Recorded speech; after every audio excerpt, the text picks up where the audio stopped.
moment about the yoga mat, because that's something that's commonly used, that lots and lots of people have, and lots of people appreciate. The yoga mat defines a space, right? People use it because they can put it down and say, this is my magic carpet. These are the boundaries, these are the lines, and this is where I'm going to do my practice. Altar cloths are very, very ancient, and they have the same purpose and use to define a space. Speaking of defining spaces, I want to welcome you to my little cottage. Normally you're used to seeing me in my weaving studio. This is a very special space, an off-the-grid space where I meet with people for mentorship and also do writing, and others are invited here to retreat. With my altar cloths, this is the fire altar cloth. Each one is intricately woven and completely unique. And I'm weaving the altar cloths on different themes like fire, earth, air, water, and sunrise. And I also have some special ones, like this one, which is Ostara, was a special Easter weaving. I think about myself as a minister and how that informs my weaving. Lots of people weave, but not lots of people are ministers who are weaving. I'm sure there are some. And I think about what it means to be weaving the sacred. So when I'm making anything, my dresses, scarves, or altar cloths, I'm always weaving in prayer. I'm always weaving with love. I'm always weaving with intention. But making the altar cloths is a special project. I'm making a tool that you could use for sacred and spiritual practice. So it's something different. It gets charged with a little bit of different energy. Now if you have an altar, you may know that already. But a lot of people aren't using an altar, but they might be using cloth in a different way. They might have, now my altar cloth doubles as a table runner, right? So you might be putting a beautiful piece of cloth on a table. Perhaps you're using a beautiful tablecloth or a piece of fabric that a grandmother or a relative made, and you're using it to put onto a table. What's powerful about making and marking a space, about using an altar?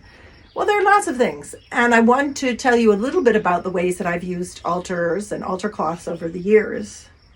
Let's think a little bit about how our very, very busy lives don't have distinct times, purposes, and boundaries like the yoga mat makes. Let's think about in our very busy culture, we often don't have time or space set aside for spiritual practice, pause, reflection. Some people will go for a 10-day meditation. Sometimes you go for your yoga class. Some people have a morning practice of prayer. But essentially for us, most of the time, one thing bleeds into another. And part of that is because of the way we live with social media. So it used to be in the by and by in this country, Sunday was the Lord's Day. And whether you followed that practice of Christianity or not, most of the stores weren't open on that day. And of course, in different traditions, Saturday is the Sabbath. And so we have a wonderful restaurant here that I love. Happens to be run by Seventh-day Adventists, and they're always closed on Saturday in observance of the Sabbath. There was a sense of like pause, rest, and the setting aside. So altar cloths set aside part of your physical space, and they mark it, and they make it. And in so doing, it allows us to have a visual experience of Sabbath, of pause and rest.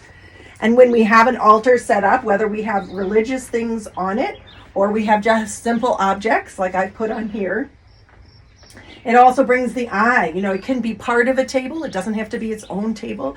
You could have a dresser. I've lived in, had very little space at certain points in my life. So sometimes I might have a little part of a dresser that has a little bit of an altar. I had a little round table for a long time.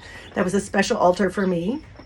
So it's very powerful to have that because the eyes reset, right? It's something that isn't the continuous scroll, and it doesn't bleed into other things because the altar cloth makes the boundary. Does that make sense?